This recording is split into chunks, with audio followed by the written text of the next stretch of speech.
Magandang gabi mga kaibigan, mga kababayan at mga kapatid.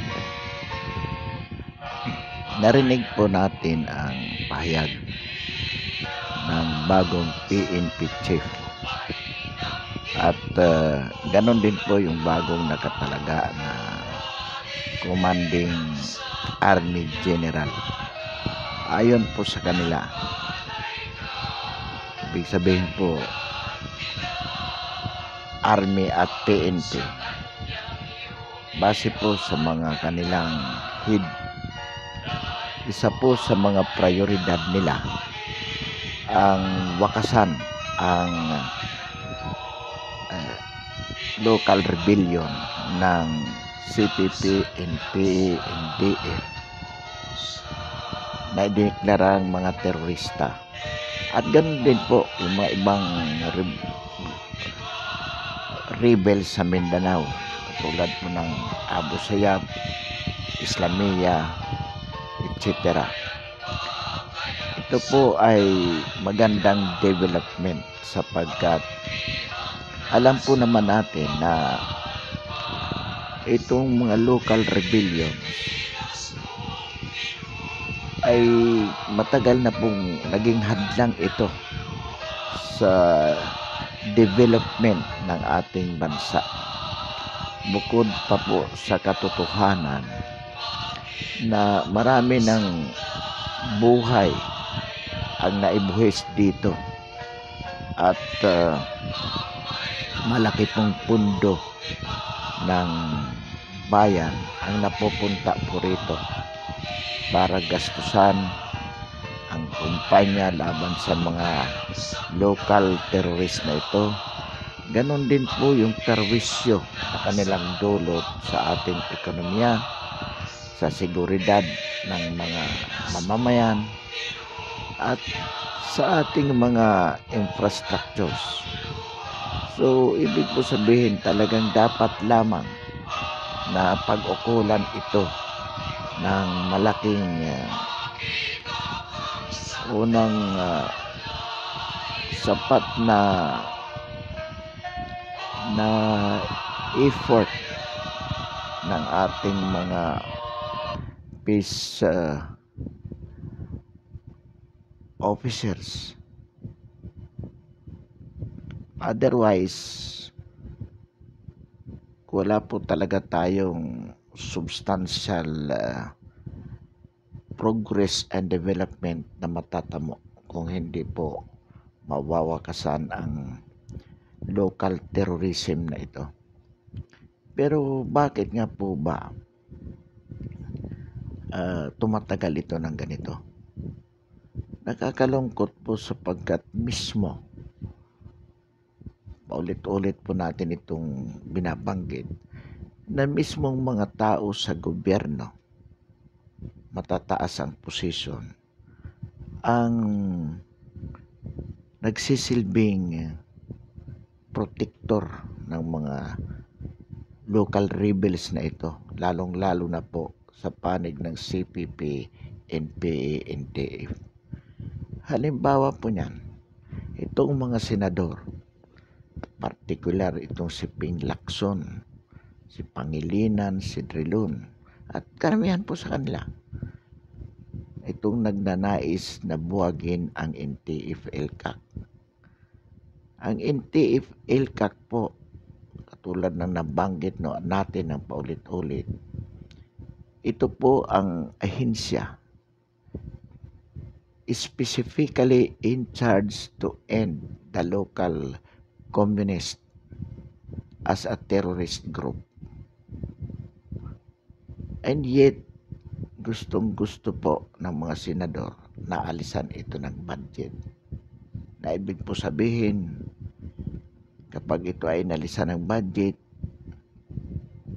mapaparalyze ang agency. Actually, matitigil po ang operation nito. At as a consequence, wala na pong tututok ahensya which is concentrated to deal with these local communist rebels. So, ganun po ang negative effect ng mga sinasabi ng mga senador na to. At hindi po tumitigil ang mga senador na to. Kailan lamang po si Ping Lacson, si Drilon, at si Pangilinan, ang sinasabi nila, they are disappointed by the fact that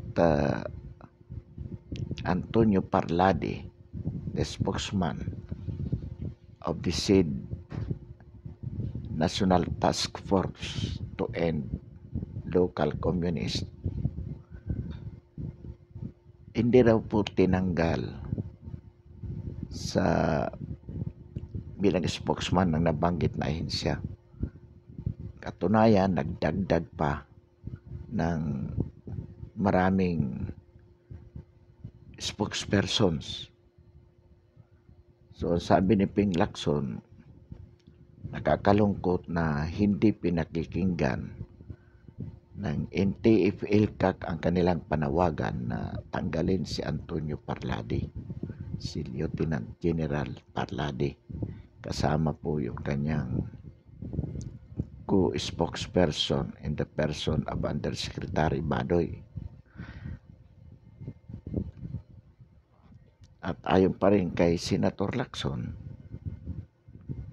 illegal ang pagka-appoint ni Lieutenant General Parlade as a spokesperson ng NTF-ELCAC.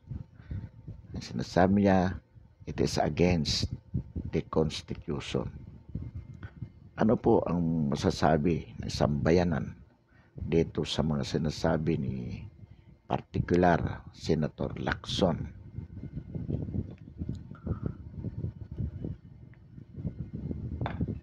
Senator Lacson, alam mo naman ito, that there is what we call separation of powers between the three departments of the government: the executive, the judiciary, and the legislative.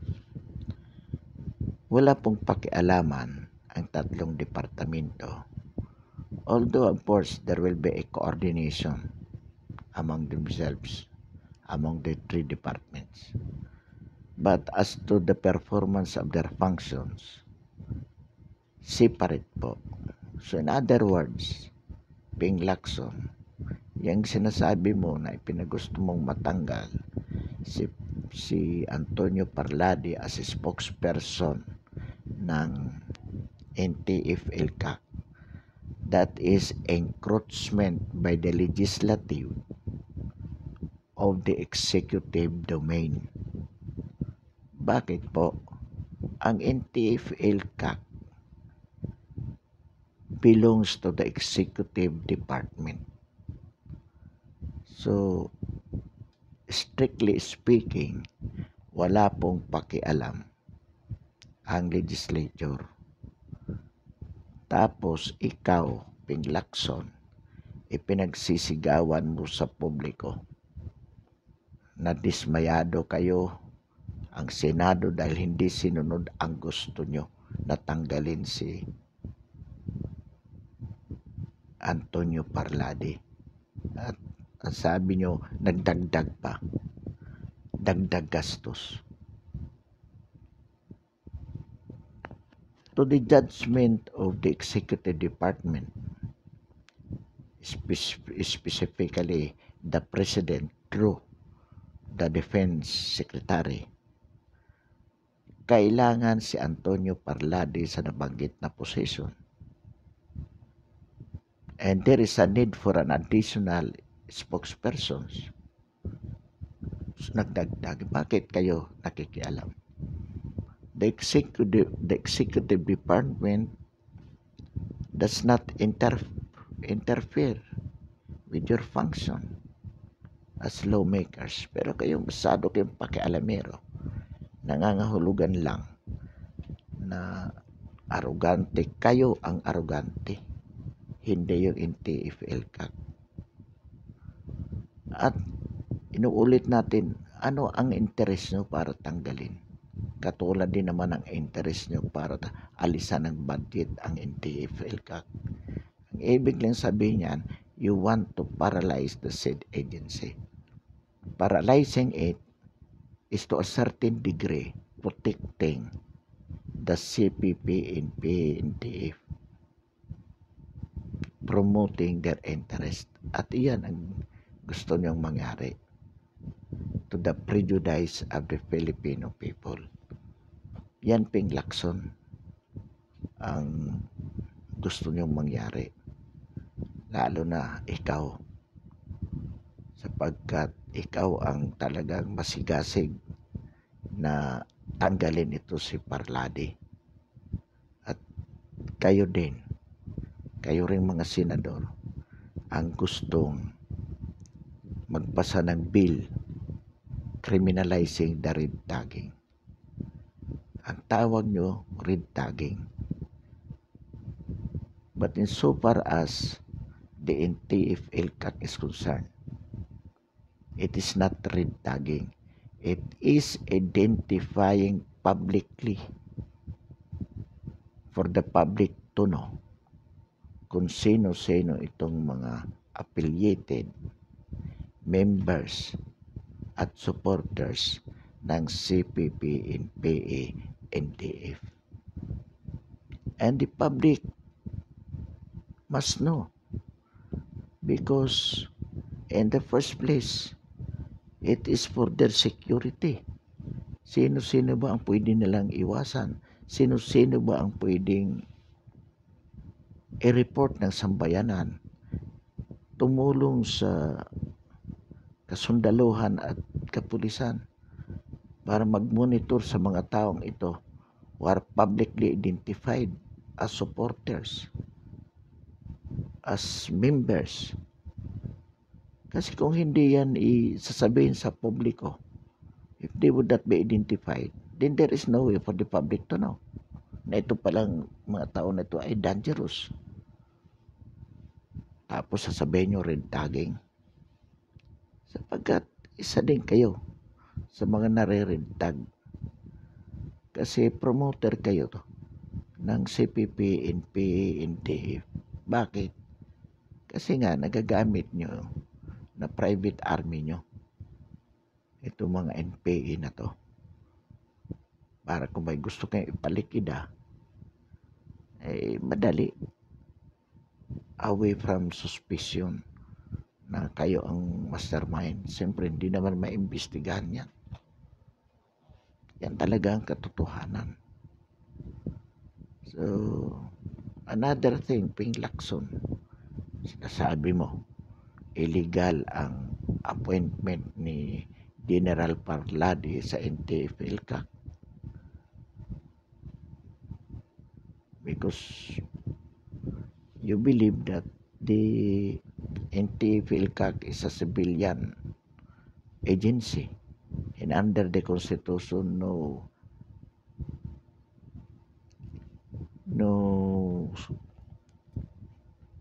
military man in active status be assigned to a civil position. Yan ang sabi mo. I mean, that is what the Constitution provides.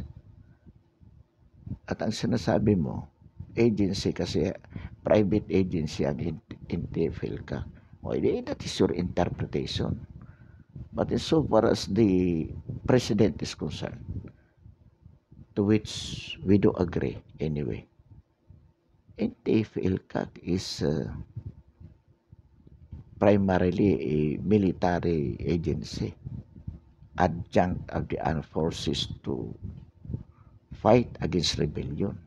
Kung mayroon man civilian components dito for coordinative purposes, katulad ng mga mayor, mga governors na kasama, ang purpose para madali ang coordination within their respective areas of jurisdiction with the military, with the NTF-ELCAC about these suspected personalities being members, cadres, or supporters of the CPP, NPA, NTF. So in other words, to our minds, this Intipilcak is principally a military agency. Therefore, the designation of Antonio Parladi as spokesman of the said agency is by virtue of his being a military officer assigned specifically to end local communists as a terrorist. At any rate, Ping Lacson, kung talagang naniniwala ka,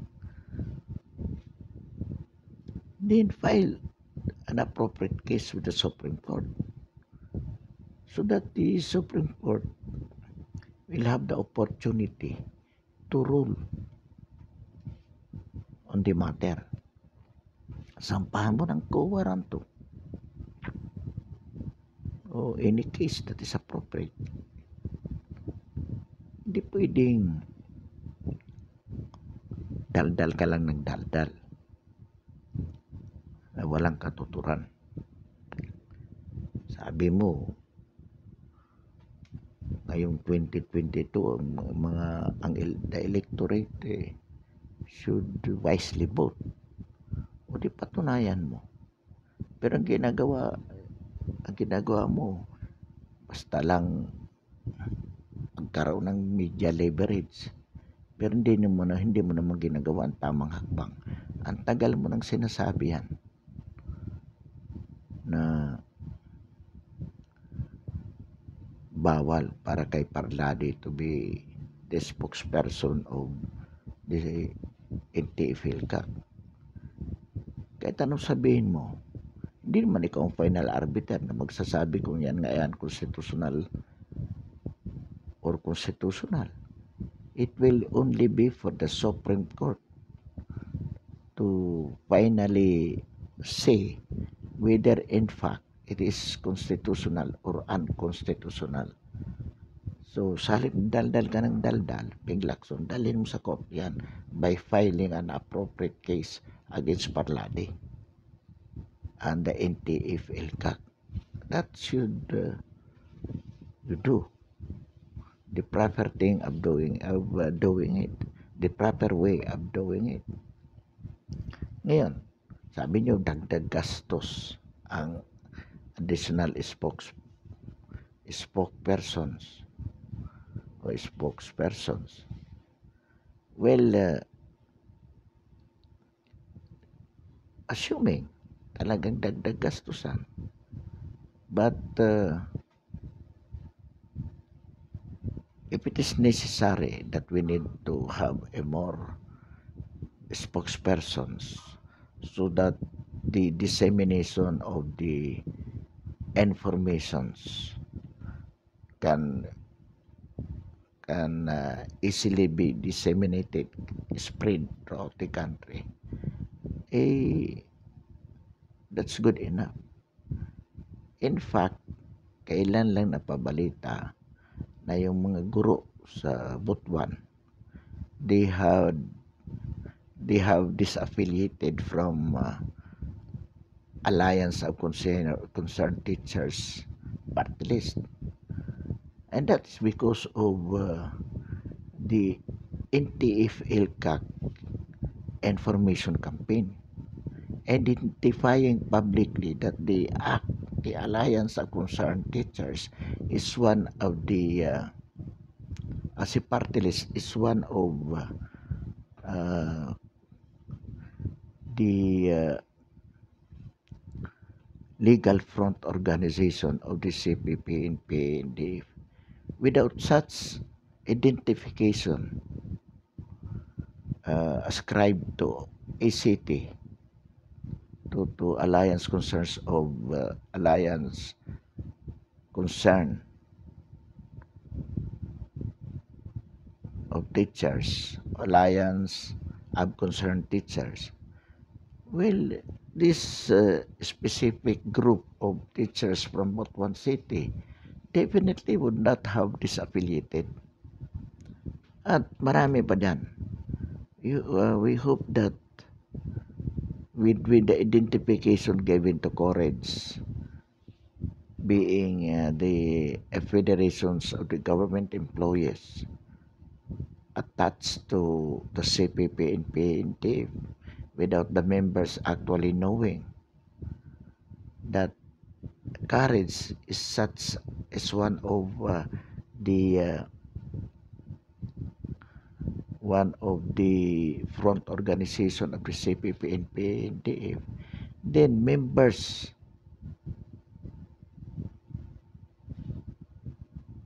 would in effect were misled. But now we believe that there would be also a lot of disaffiliations.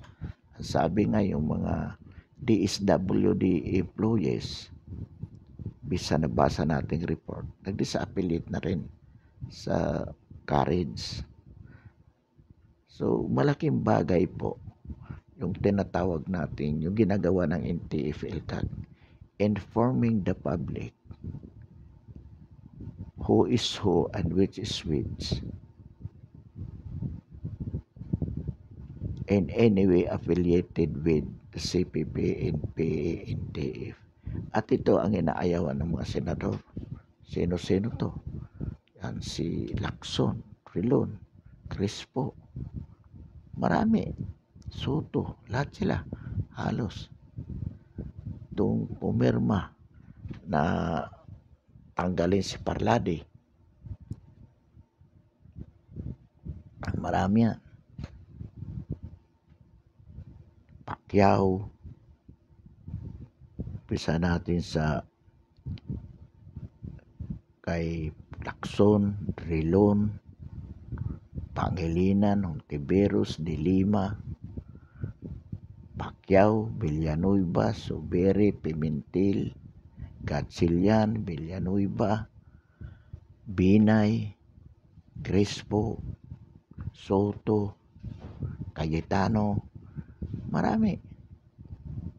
Ang alam nga natin, 15 senators. Katulad din naman ng kasama si Gordon, Subiri. Katulad din naman at 15 din ng senador na gustong sumuporta sa ABS na mabigyan ng bagong prangkisa ang ABS-CBN.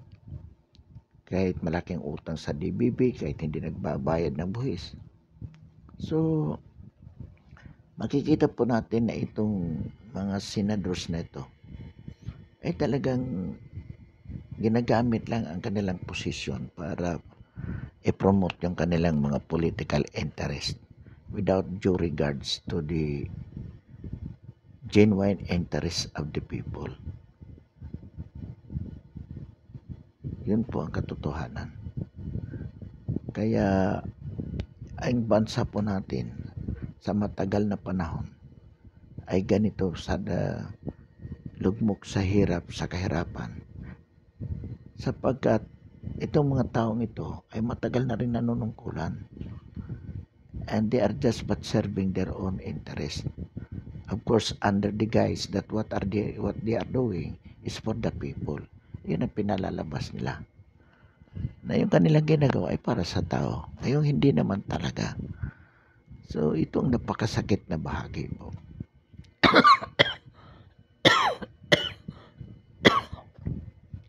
Although of course hindi naman natin nila lahat, pero yan po ang lumalabas with respect to this trapos, mga traditional politicians.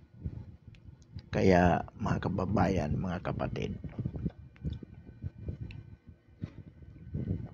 ginagawa po natin ito para makatulong po tayo for the enlightenment of the masses tungkol po dito sa mga government officials na ito. Sa halip na makatulong, sila po ay lalong nagpapahirap sa sambayanan. Pansamantala po, maraming salamat, magandang gabi. At muli po ang ating paanyaya as a token of support to subscribe our YouTube channel, ang ating paninindigan sa napapanahong isyu ng lipunan. Muli, maraming salamat at magandang gabi.